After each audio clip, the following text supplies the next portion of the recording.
Kim Chiu nagtungo sa Skydive Dubai bago umuwi sa Pinas.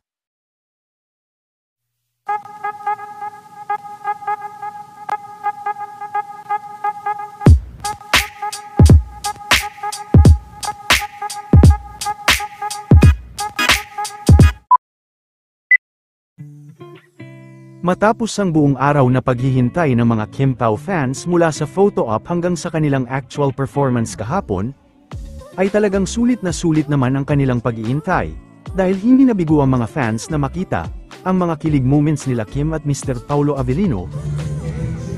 Isa din sa naging highlight ng nasabing event ay ang tila pagseselos ni Mr. Paulo Avellino sa mga lalaki na pinaakyat nila Kim sa stage. Hanggang sa backstage ay hindi rin nga nauubusan ng energy si Kim.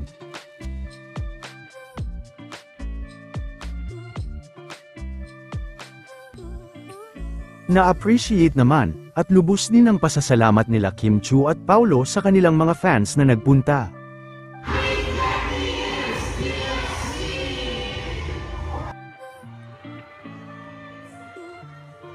Matapos din ang matagumpay nilang show ay nakatakda na din ang kanilang pagbalik sa Pinas.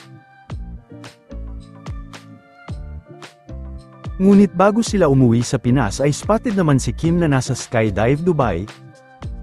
Matatandaan na mahilig nga si Kim sa mga adventure.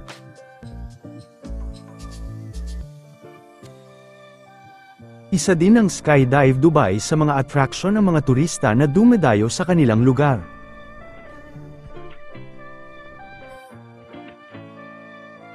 Inaabangan naman kung kasama ba ni Kim si Paulo Avellino.